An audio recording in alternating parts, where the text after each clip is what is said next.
Welcome to American Architecture Now.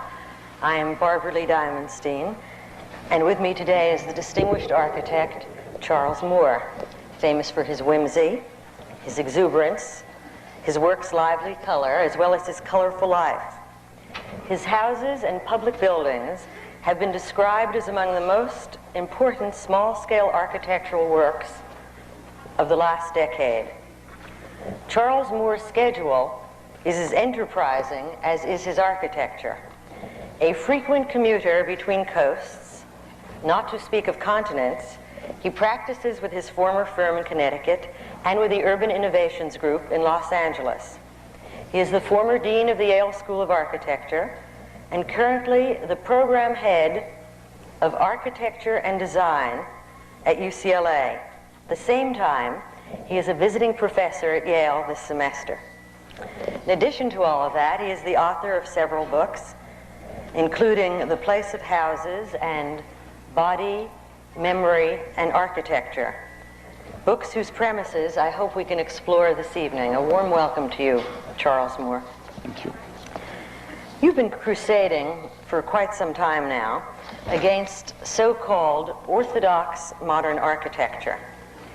For years, you've told both students and colleagues that the Puritan Revolution is over, that they should design for popular taste in harmony with the dreams and hopes of the people, not their own elitist visions of perfect form. What do you think about the fact that these days almost everyone seems to agree with you? I'm not sure that everybody agrees. Or maybe it is because I keep sloping farther and farther toward what I regard as better ways of getting people's visions into the work that we produce together. I'm all excited these days about participatory buildings. We're doing a church and have lately done a park in which the people, or the parish in the case of the church and the community in the case of the park, have in a series of workshops designed it with us. And I'm very proud when in each case, I've been told that they've never run up against an architect who so little inserted his images and so much welcomed theirs. I assume you're referring to the St. Matthew's Episcopal Church in Pacific Palisades, yeah, where groups of parishioners were involved in the decision-making. The whole parish. The whole parish. It almost is contrary to the old saw that all of us are familiar with, that nothing was ever created by committee. Did you have an experience to the contrary, and how did the parish react to this group process?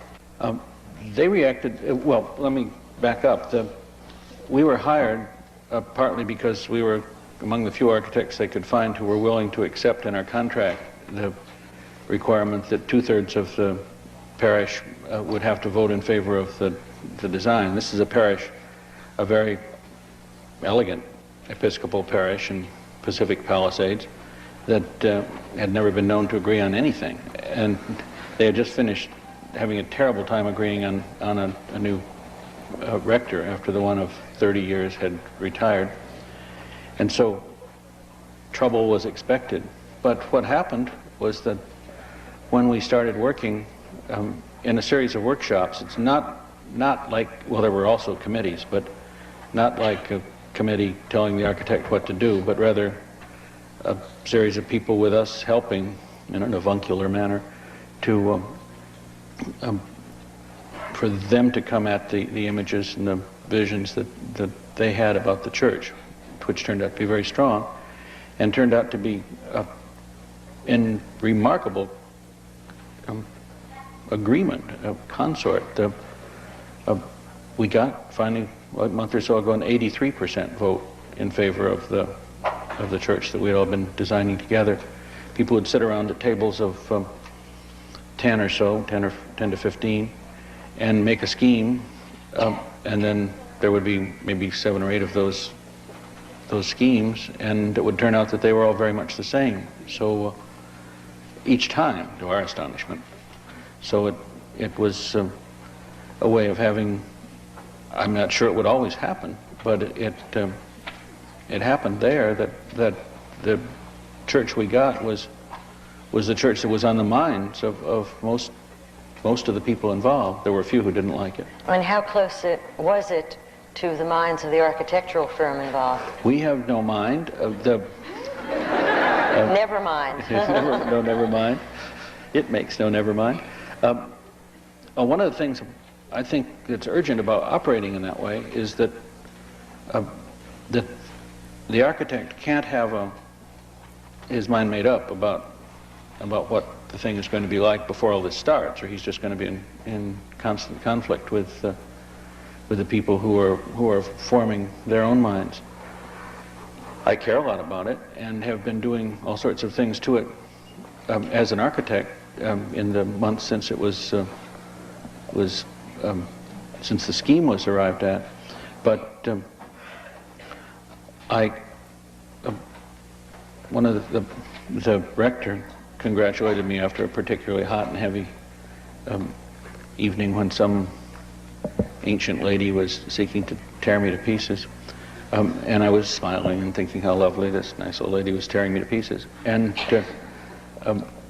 he expressed amazement that I never seemed to get defensive. And I think that's the secret of making all that work, is just not to be committed beforehand to some scheme that you feel obliged to defend, and therefore not to get defensive about anything until it comes out what the people want. And then I guess it's a manifestation of my own immense ego, but I think I can make a nice building out of anything that they come up with. It should be said that all this process is a great deal different from the advocacy planning of the 60s, in which young architects and a few old ones went in among the people to act as midwives for the people's visions. But that all seemed to involve depending entirely on the shapes that the people themselves wanted to make things or the ways that they saw them. And those shapes turned out in many cases not to be definite enough to produce buildings. So that advocacy process very often fell afoul of that and just didn't produce stuff.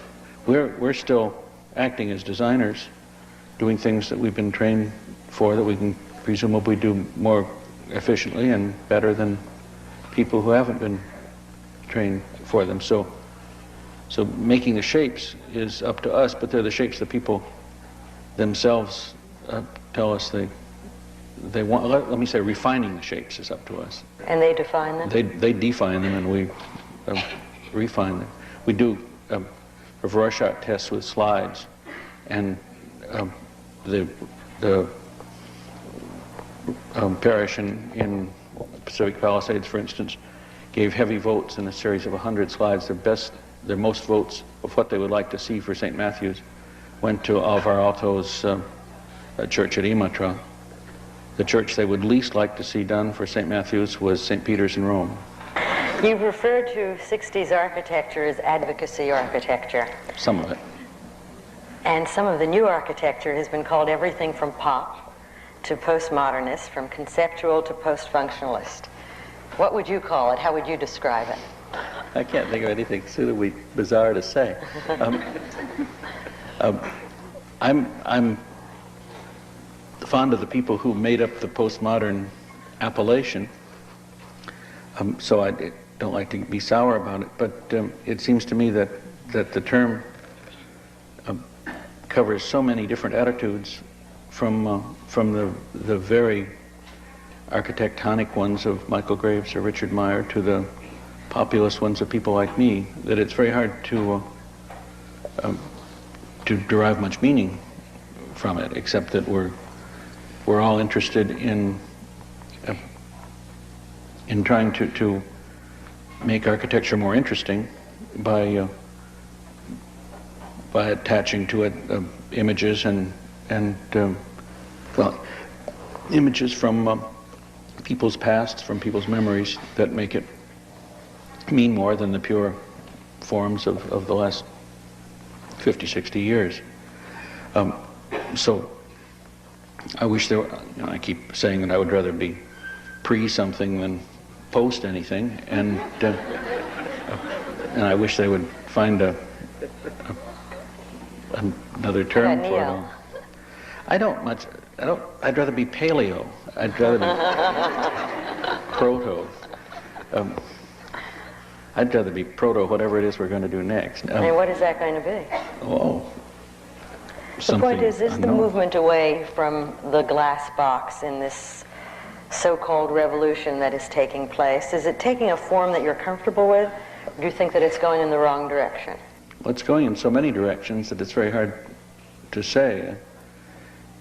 It's very difficult to figure out what any chief direction is. Someone pointed out to me the other day, and I had never realized it, that Siegfried Gideon's Space, Time, and Architecture, which served as a Bible for a whole generation mine of architects when we were going to school, which covers some 500 years, has in it some 33 examples and bases a whole theory that we were all supposed to agree on those I'm sure not randomly selected, but certainly arbitrarily selected buildings that were a very few out of millions that people were building. So we've been brought up on a kind of what a colleague of mine calls mainlining, in which or mainstreaming, in which the historian figures out what's the mainstream, and it might include the front of some building, but not its back. You know, the architect was in the mainstream when he did the front, and therefore it's important, but when he did the back, because the door had to be off-center, he wasn't in the mainstream anymore. This is nuts, and is not a helpful way of figuring out what to do next. Certainly it doesn't lead toward helping us to figure out what to do. I think what's happening is that, or what I hope is happening, is that we're being, the bonds are being let up a little bit. We're being given a chance to pull on many, many images from many, many places, and to do them with the agreement rather than the passive submission of the people who are going to live in the places. And so I think whatever it is we're doing is doubtless healthful. It produces some just terrible looking buildings, I have to say, but that doesn't, I don't think that renders it invalid. You've been described very often as being not concerned so much with the appearance and beauty in an intellectual way, but rather than the comfort and pleasure in a sensuous or physical way of any structure. And many of your buildings, I guess, are known for looking more expensive than they really are. There was a quotation that someone gave me the other day by Ambrose Bierce, who once defined an architect as one who drafts a plan of your house and plans a draft of your money. A very contrary procedure to the one that you follow. I'd like you to comment for us, please, on the relationship in your work between costliness and the appearance of costliness. Among other things, is that an attempt on your part to deflate pomposity? The relation is complex.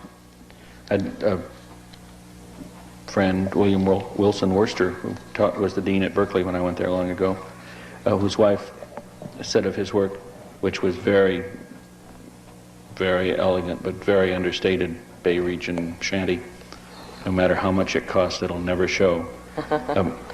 And so I admire that way around as much as the one you were describing, although I haven't had very much chance to do the however much it costs, it'll never show. I've felt some kind of professional requirement to not to spend too much of people's money. I know that there are architects who give people pleasure. You know, the board of directors of the bank comes and says, "Mr. Architect, we have this cunning little $2 million bank, and the architect says, 'You creep, how can you have a $2 million bank when you should be spending at least 12? and they say, yes, sir, yes, sir. Mad people, yes, if we spend 12, will it be wonderful? And he says, yes.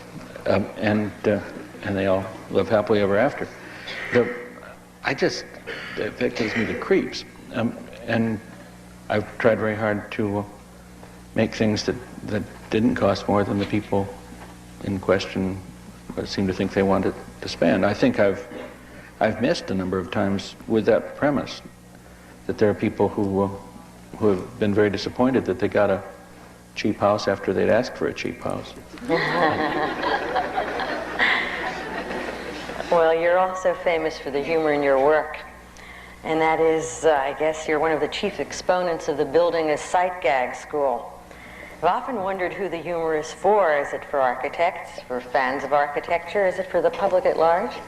My notion about it is that well, I used to describe it in terms of buildings speaking, that there are many voices with which buildings can speak. Of course, the words are put there by their designers and their inhabitants and everybody involved with them.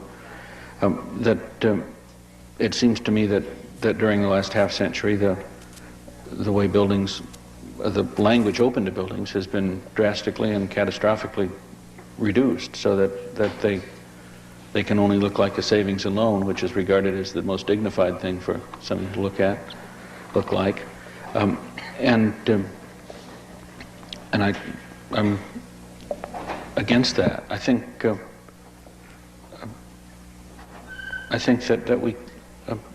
that buildings can and should talk in different voices for different occasions and with different special circumstances. That there's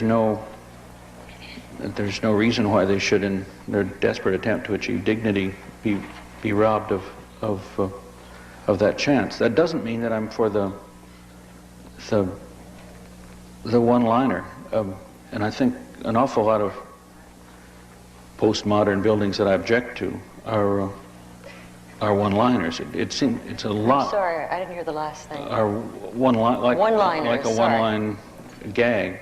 You know, you spend $50 million and you build something, and everybody says, "Whoopee! It looks like a fish," and then that's that, and everybody knows it looks like a fish, and nobody cares again.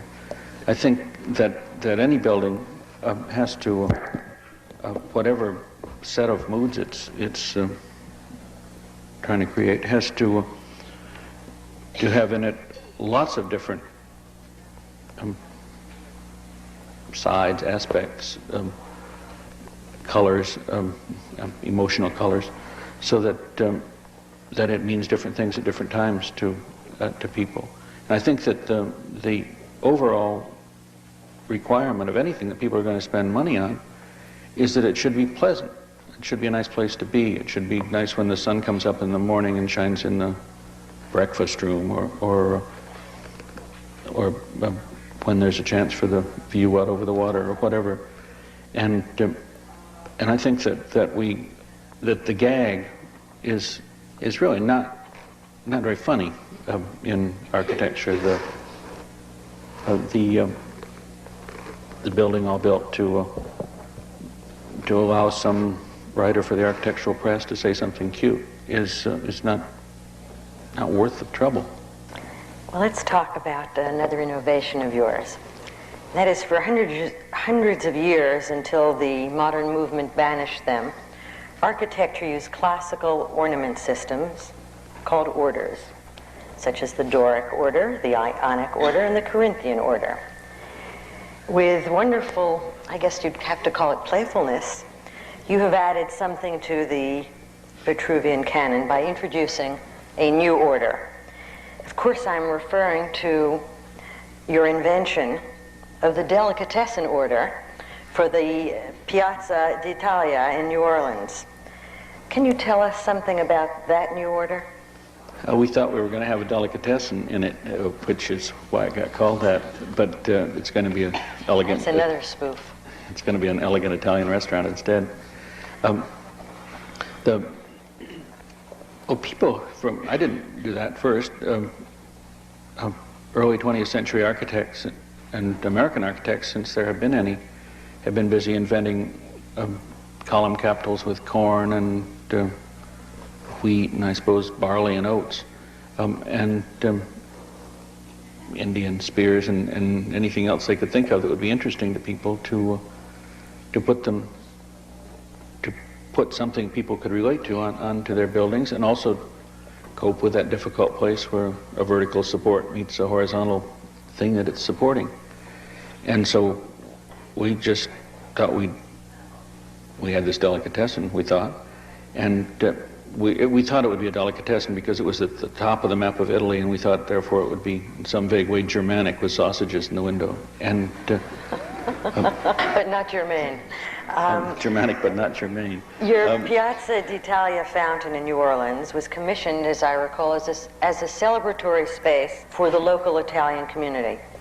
And you produced what has been called a razzmatazz design, and one that has caused considerable controversy, as actually one might have expected when designing any public square that in a way resembles a stage set. Perhaps you might tell us about this design, how it evolved, and what it was that you were trying to do. It is a celebratory space, and it seemed important to make it not like a savings and loan, but like something celebratory. In New Orleans, for the last several years, local ethnic groups, I guess one would call them, have gotten together and supported spaces, most of them really quite minimal. There's the Place de France, which is about 5 feet wide, but inevitably Joan of Arc in the middle of the highway. And there's the Plaza de España with a lot of tiles and a fountain, much bigger. And I think there are or about to be ein Deutscher Platz and God knows what else. The Italian community in New Orleans is very well organized, with a bunch of very influential civic leaders, and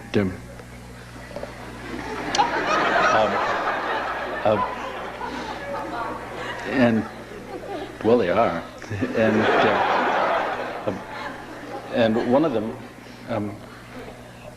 One Italian civic leader gave the city a L-shaped piece of land at the bottom of a 23-story building that he owned as a trade for some other land where the city closed a street, which was valuable to him. So there was a site with some beautiful old warehouses on it, and they had then a limited competition, which we participated, which was won by a local firm, August Perez, and I ended up as the fountain consultant and second place winner. And my scheme had been a big sort of swirl, elliptical swirl of dark and light stripes that all crunched up into a fountain to keep on going with the building so as not to spend too much time contrasting with it and therefore looking at it. A very simple modern building. We used a considerable amount of sophistry to announce that it reminded us of the Piazza di San Marco's Campanile because it's tall. So we were meant to make something Italian. The winning scheme had a round piazza, which what we kept, and the idea for a fountain that could serve as an altar on St. Joseph's Day, the day of the patron saint of the Italian community in New Orleans. Food is put on altars, and then at noontime is given to poor people, and children dressed as Jesus and Joseph and Mary march around and give the food away and say things suitable to the occasion. And so that was going to be what we needed a big fountain for. And we said, what shape should it be? And well, what was the most Italian shape we could think of? Well, Italy.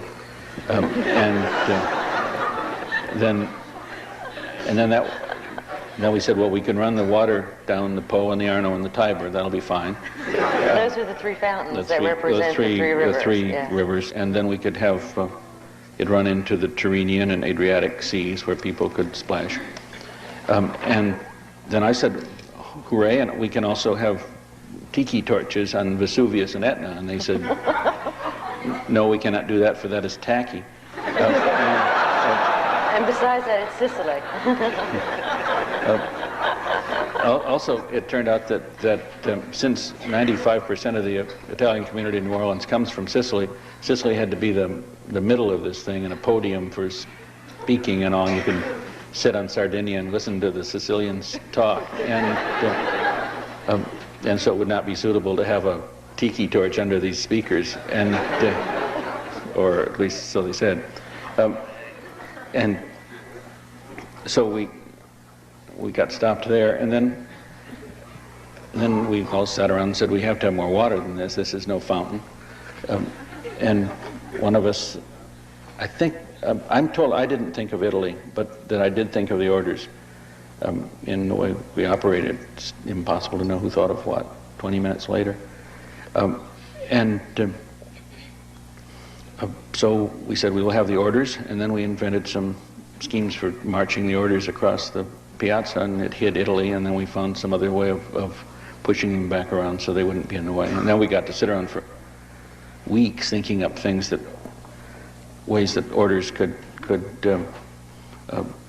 be made out of water, with acanthus leaves made out of crunching a spoon around so that the water doesn't, and the water rolling around in the volutes of the Ionic capital, and little water up in Metapes that got to be called Wetapes, which is not my fault. There got to be a lot of stainless steel in it, and so water rolling down stainless steel walls seemed to us wonderful. And I had a special place that I was very proud of, where the water on the Doric wall running down the stainless steel was going to be intercepted above the arches by huge truck windshield wipers. Well, there must be another place that you're very proud of as well, and that is that on one of the walls there are a pair of heads that spout water, and those heads, whoopee, this time it looks like Charles Moore. How did that come about? Well, my colleagues desirous, of not having those truck windshield wipers, and which they thought were tacky, and of doing something funny, did all that, managed to keep it a secret from me until... That's Mr. Perez homage to you? Yes, the two designers in the Perez office did this bizarre thing. I immediately shaved off my whiskers so as to avoid recognition. Paul Goldberger has called it the most significant public plaza that any American city has erected in many years. At the same time, he said that it was a wild, mad vision, as if the Roman Forum were re-erected in Las Vegas. Is that what you learned from Las Vegas? I never learned anything from Las Vegas. I'm sure I should have, but each of us has a threshold of tackiness that we can't get. Beyond which you cannot go. Beyond which you cannot go. Well, your houses do not fit into any easily classifiable style. Often they remind one of collage, an assemblage of elements that are really not visibly related to one another, except that they come together, I guess, in their ability to please the client, and I assume the architect. The point that I'm trying to make is that one cannot quite say more when given a picture of something quite so easily as one might say Meyer or one might say Gehry.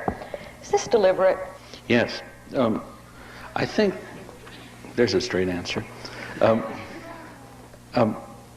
Houses are for the people who inhabit them, and I get much more pleasure out of trying to figure out what would turn them on, what dreams and visions and images they're hanging onto in their heads, and then trying to make those happen in some way that's full of choreography of the elements that's interesting to people. And I get much more pleasure out of that than I would out of making my own set. I've made 6 houses for myself, and that really is plenty to try out my own images. And I realize that my hand is evident in things I do, and I guess it couldn't help being. But I feel very proud when people say that I did not push them, but helped them to get what they want. What would you call your style if you had to give it a name? I think there are a couple of people writing some papers nowadays that call it all freestyle, which is, I think, a good way of getting at some of the qualities. And many architects find it very helpful to make a set of rules and then work within those. And there have been lots of distinguished people in all the arts, in this century especially, who Stravinsky's Poetics of Music does a beautiful job of describing that point of view, of saying how the artist should limit and hone and squeeze so as to get the grounds for producing a great piece of art. And I think that's very impressive, and I don't quarrel with that as something that some artists and some architects can and should do. But I just get a lot more pleasure out of the looser attempt to put together everything that comes to the project, the client's visions, the stinking little budget, the whole business. Some architects would empty spaces and you would fill them up, celebrating clutter and the idea that we surround ourselves with objects that we love and know the best. Among your best-known buildings, and you've just described that you've designed 6 of them, are your own houses. I'm thinking particularly of the houses in Orinda, California, and in New Haven. Perhaps you could describe for us the environment and some of the innovations you've created for yourself, but I'd like for you to begin by telling us, what's a pyramid doing in a bedroom in Connecticut? It's a compositional device with a message, which is what anything ought to be, I guess. The message is he has favored our undertakings? That's Charles Jenks calls these things double-coded. Since they're your work, you might describe it for us. Well, I had a room in the main room in my little house in Essex, Connecticut, that had been a lawyer's office, I guess. It was dark wood and big and under the eaves, so it was sloped it on the edges toward the top. And I'm not neat by nature, and it was both a living room and a sleeping room, and I needed some sort of thing to hide the bed. And it seemed to me that it would be more interesting to have an object to hide the bed than just to have some grungy little thin wall doing that. Also, that would let me have a closet, which was useful since there were no other closets in the house. It came over me one day when I was looking at one of my last remaining dollar bills that it would be a kind of endearment if I would hang on to that concept. So it wasn't Giza, but the dollar bill that inspired you? Oh, yeah, because the dollar bill has that wonderful Masonic eye over it, which was the thing I was really trying to get at. I never made the eye right. It should have glowed or something. And then once I had a pyramid, then I had, so Olivetti had sent me a calendar that had a nice Egyptian pyramid with those little sort of ant farm burrows in it that took you down to the pharaoh's tomb. And I thought that would be nice to put some of my numerous objects in. And then we mixed up the green, which was supposed to be the dollar bill green for the pyramid, and somebody said, this is not the green of the dollar bill, this is the green of a watermelon. And we all said, whoopee, we will now make pink on the inside. And because One could carry that metaphor. Well, watermelon is much more interesting on the inside than a dollar bill is when you get right down to it. Your work is also known for its bold use of color, as you've just described, but super graphics as well. And in that environment, there is a bold use of graphic material, of graphics. Would you describe that? But the room was too dark, but it had beautiful dark beaded boards, and so we thought we have to paint some of this room white and leave some of it with the pretty dark beaded boards. And what can we do? Well, we already had the dollar bill pyramid, and so that was easy enough to think of annuit coeptus and all the things that dollar bills say on them, which caused quite a lot of ruckus because it's very hard to paint lettering on a ceiling if you haven't done it before. Especially in a circle. Especially in a circle. A real pain. We'd been very much involved in super graphics in the 60s as, I guess it's not wrong this much later to call it a revolutionary gesture, at a time when there was an attempt to change everything super fast, and in our case anyway, not much money. And what the purpose of that device? Purpose of it was to attack the super. It seems to me real super graphics is of the 60s is a painting in bright colors. Usually, that just happens. That it reflected the mood of the period. That is meant to change your impression of a building or a wall or whatever the super graphics are on, and that unless it does that, it isn't, in my limited definition, the super graphics that we were interested in. That is shapes that are much bigger than the space that you're in, so that you feel as though you're in the bottom of some room infinitely larger than the one you're actually in, or something like that. It seemed to me to constitute genuine super graphics. They were very interesting for us in the 60s, and they let us do cheap remodeling on places that we didn't have the money or nobody had the intention to deal with in more permanent materials. They let us put some excitement on very low budget public housing, things like that, that seemed to us would benefit from the cheering up that the super graphics would give. But we don't feel ourselves ever needing or wanting to do it anymore, now that it's the 80s, and even while it was the 70s, because the whole desire to change everything drastically has, I think, passed away on everybody's part in favor of the expectation that things can be changed. If they're to be changed, it'll be much more effective if they're changed slowly, carefully, and based on at least in part, on such traditions as we have.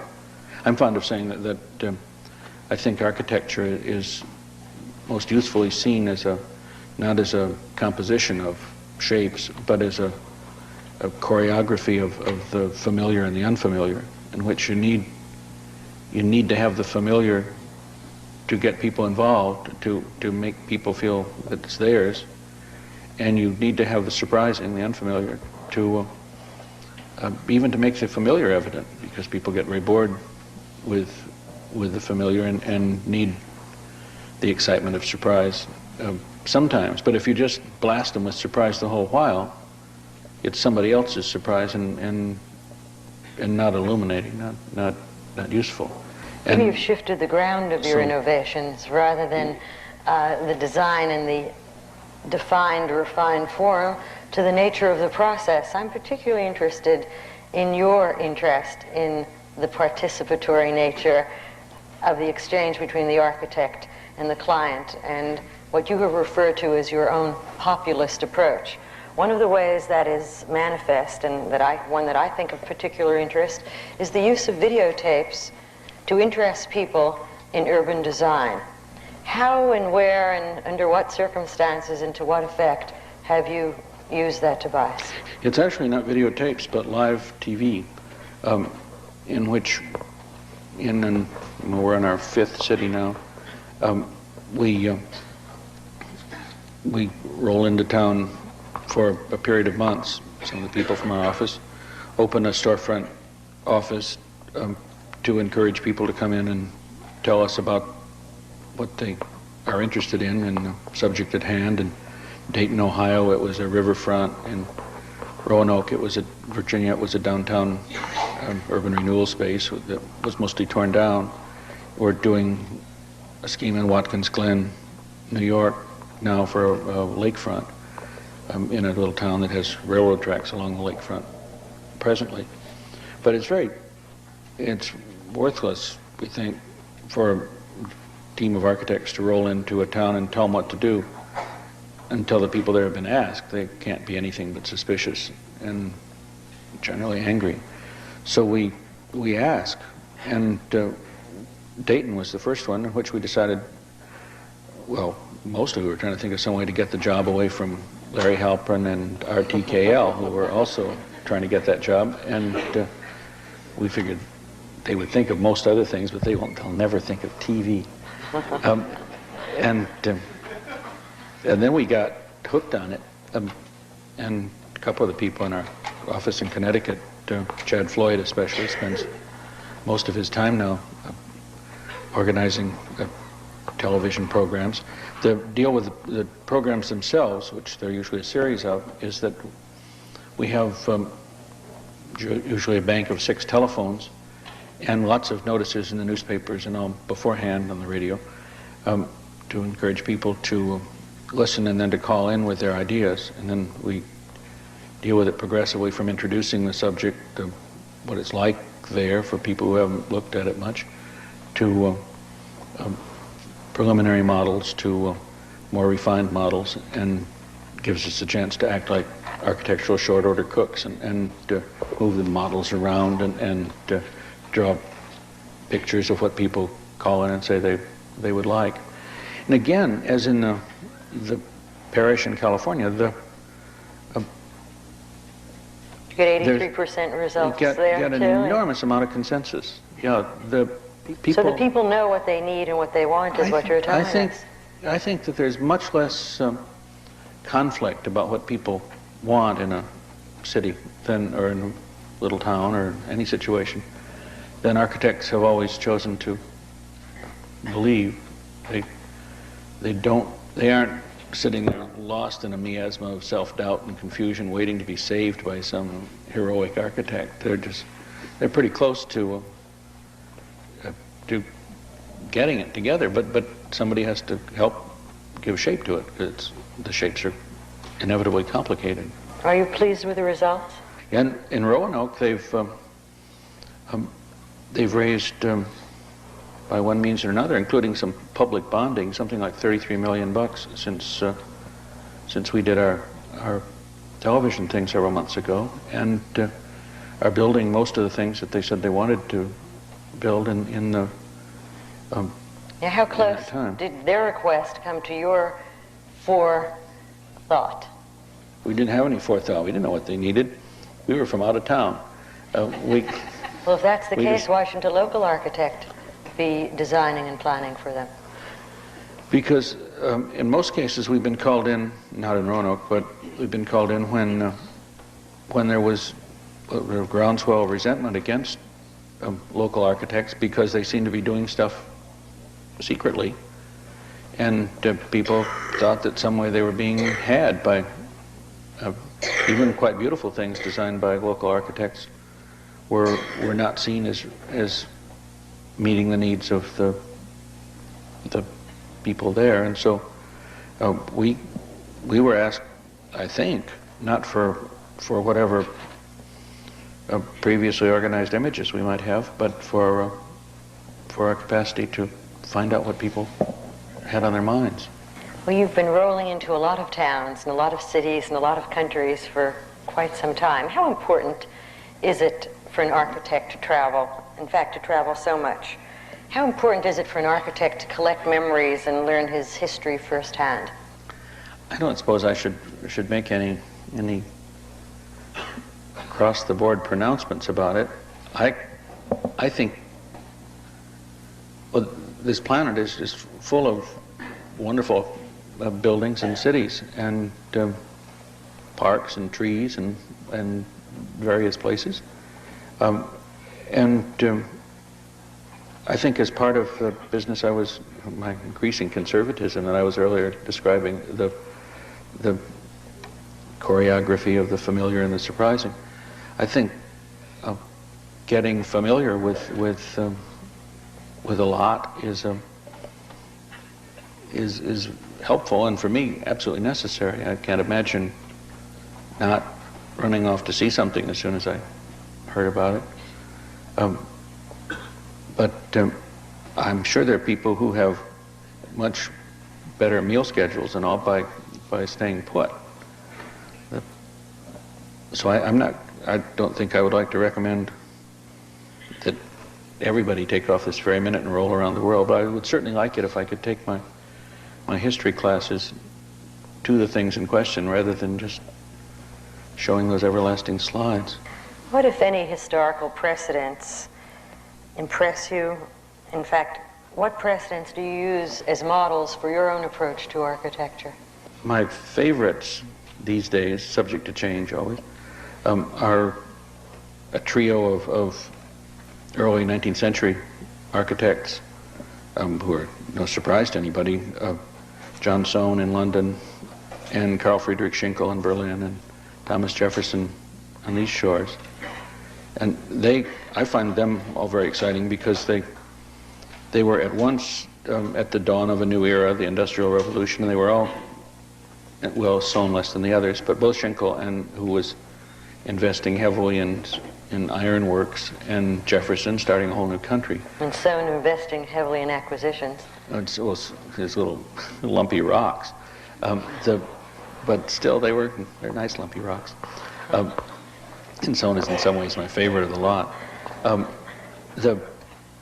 But these guys were all at once on the threshold of a whole new era, about to doing something exciting, but expecting that the past that they'd inherited and loved would be helpful to them in facing the new era. They'd all had their grand tours, Schinkel and Soane to Italy and Jefferson to France, and they had picked up on things they thought were wonderful that they could bring back, deal with dazzling freedom. A Soane column capital has about as much relation to a Italian column capital as Richard Meyer has to those Belgian architects who put up the funny-looking buildings. They were all of them could get the whole essence of the classical past in one thin incision, and still not lose it, still not leave out the thin incision and just go blank the way some of our more immediate predecessors seem to have done. Your work habits are legendary as well. We've all seen, or many of us at least have seen, examples of ink sketches on cocktail napkins that have been drawn on airplanes. These ink sketches on cocktail napkins seem entirely natural with your now legendary peripatetic existence. How and where do you work? Less on the airplanes now because all the cocktail napkins are really crummy. They absorb too much ink. And they have little patterns on them. They're very hard to draw on. I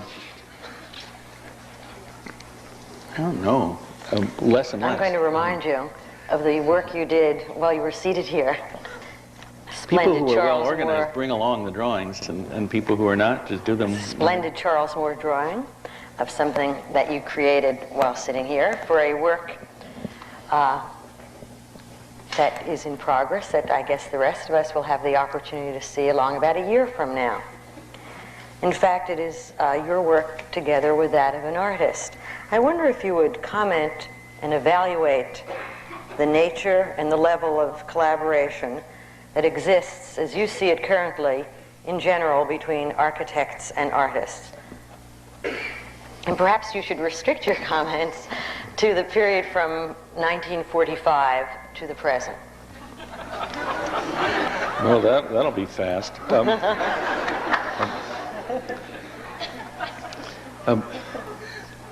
It seems to me that while architecture and art, painting and sculpture, both were very scared of content, of saying something specific, that the opportunities for the artist and the architect to collaborate were just about nil. That you know, the typical thing, as everybody points out, it was the Mies van der Rohe creation of some absolutely neutral grid in which some wiggly thing by some artist or other could be placed, set off, contrasted. In the past, before 1945, and best perhaps in the 17th century, there were so many things to talk about, to do with buildings and with sculpture and painting, that they were natural cohabitors of the same space. When you've got a batch of saints or devils or whatever rolling around in the building, think especially of something like Bernini's Sant'Andrea al Quirinale, where there are those kind of good-looking young full-size plus cherubs up there. It adds considerable conviviality to the elliptical church, and my hope is that in the years just ahead, starting perhaps tomorrow afternoon, that as content returns, and I hear both painters and sculptors as well, and architects too, announcing that is doing it already, is about to do it some more, then I think there will be increasing and exciting chances for architects and artists to do stuff together. I'm looking desperately for the return of the figure onto the cornices of buildings and all over the place. Well, if we have the return of the classical order, the column, to contemporary architecture, can the figure be far behind? Well, the trouble is there aren't very many people who know how to do them. Column capitals, at some cost, you can whop together, but I don't. We suggested to the people in New Orleans, for whom we're doing a scheme for a Federation Hall for the Italian community on the piazza, that the best bet we could think of was to get some of the young people of the community to yank their clothes off and be cast, and they were offended by this concept. Any volunteers? Not a one. No, their elders headed it off before it got anywhere, and we were seen as extremely dirty middle-aged persons. So there are more subtle approaches will obviously have to be devised. But do you enjoy working with artists? Are you helped or hindered by such a collaboration? To begin with, most of the things we do are sufficiently cheap so that there aren't any more dollars left over for the fees or for the works. But I teach with sculptors and painters, sculptors especially, and is there a natural alliance that between architects and artists as you see it? I don't think there has been, for the reasons I've described, but I think there should be, and I suspect will be. Do you ever like to design a museum? I'd love to design. We're doing one at Williams College, in fact, at the moment, which is very tiny, but... Isn't there a museum that exists there now? There's the Clark, Yes. but the Williams College itself also has a museum which is getting expanded. And it has a beautiful building from the 1820s, done by some person who was 25 years old at the time, and octagonal, and we're adding on to it, which is great fun. If you, in fact, in that commission, what are your primary concerns in the design of museum space? Is it light? Is it space? Is it flow? Well, there are two preconceptions that I bring to it. After having said that I wouldn't do that to buildings, but in that case there are a couple. One is that it seems to me from the museums I've been in, and God knows I've been in plenty, that rooms are nicer than flowing spaces, that I would rather be in a museum with a series of definable rooms in a definable order than in the kind of limitless space that was popular 30 years ago and since. I also feel strongly as an architect in favor of the complexity of natural light, and so the whole issue architects like Alvar Aalto did so much with of admitting natural light to museum spaces without letting damaging sunshine get on the walls is one that I'm fascinated by. And I think I hate to be in museums where I don't know whether I'm ever going to get out.